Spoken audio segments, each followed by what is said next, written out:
आइए दोस्तों जानते हैं एसिडिटी या हाइपर एसिडिटी के बारे में कुछ ज़रूरी बातें हैं। दोस्तों एसिडिटी को ही आम भाषा में तेज़ाब बनना कहते हैं। इसे आयुर्वेद में अम्ल पित्त का नाम दिया गया है। दोस्तों एसिडिटी में सीने के निचले हिस्से या पेट के ऊपरी भाग में काफ़ी जलन जैसा अनुभव होता है। हार्ट के यानी दिल के पास होने से ये जलन होने से इसको हार्ट बर्न भी कहा जाता है। दोस्तों एसिडिटी में सीने में जलन होती है जो कि जलन गले तक पहुंच जाती है। गले में खट्टी डकारें आती हैं, खट्टा खट्टा पानी जैसा आने लगता है और बड़ा ही उल्टी जैसा मन होने लगता है। उल्टी हो भी जाती है, बेचैनी होती है पेशेंट को बहुत ज़्यादा। दोस्तों एसिडिटी में बहुत पेशेंट्स को सूखी खांसी भी देखी गई है कि सूखी खांसी आने लगती है और पेशेंट के सिर में भारीपन होता है, जो सिर में दर्द भी हो जाता है।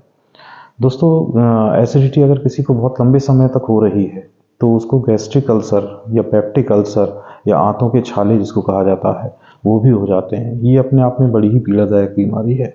पेशेंट कुछ भी खाता पीता है तुरंत उसको बहुत तेज पीड़ा होने लगती है। अगर दोस्तों किसी को ये एसिडिटी बहुत लंबे समय से हो रही है तो उसकी आहार नाल का ऊपरी हिस्सा, जिसे ईसोफेगस भी कहते हैं, जो कि हमारे गले से और पेट के ऊपरी भाग तक आता है, उसको ईसोफेगस कहते हैं। उसका साइज़ भी संकुचित होने लगता है, जिससे कि पेशेंट जब खाना खाएगा तो उसको खाना निकलने में परेशानी होती है। अगर किसी को एसिडिटी बहुत लंबे समय से हो रही है और उसका कोई उपचार वो नहीं कर रहा है तो आगे चल के ये पेप्टिक अल्सर और फिर कैंसर तक के लिए भी समस्या उत्पन्न कर देता है। दोस्तों यूँ तो एसिडिटी के बहुत कारण हो सकते हैं, लेकिन सबसे ज़्यादा कॉमन कारण है असमय खाना।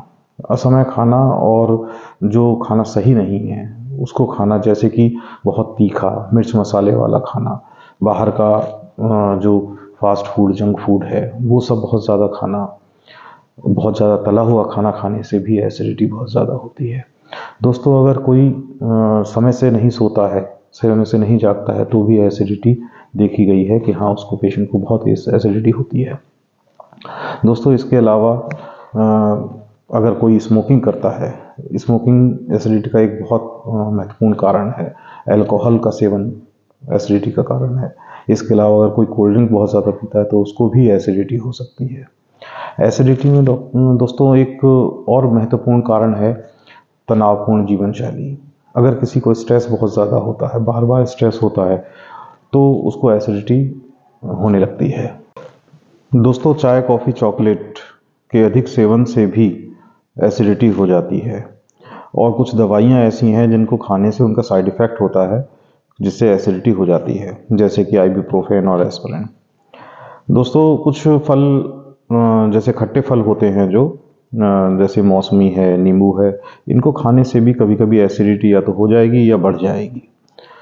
अब अगर हम बात करें कि इससे बचा कैसे जाए, तो दोस्तों यूट्यूब पर बहुत भरा पड़ा है, बहुत सारी वीडियोस हैं, तरह तरह के नुस्खे बताए गए हैं कि भाई सौंफ खा लो, धनिया खा लो, मिश्री खा लो, मुनक्के खा लो, पानी पी लो बहुत सारा, गर्म पानी पी लो, ठंडा दूध पी लो, पता नहीं कितना कुछ है। लेकिन सबसे अच्छा तरीका है कि अपने आसपास अगर कोई आपके आसपास कोई ऐसा अच्छा आयुर्वेद का डॉक्टर है तो उससे आप परामर्श करें। आयुर्वेद में एसिडिटी का बहुत अच्छा उपचार है। और अगर दोस्तों आप हमसे ऑनलाइन कंसल्ट करना चाहते हैं तो डिस्क्रिप्शन में दिए गए मोबाइल नंबर पर आप हमें कॉल कर सकते हैं। धन्यवाद।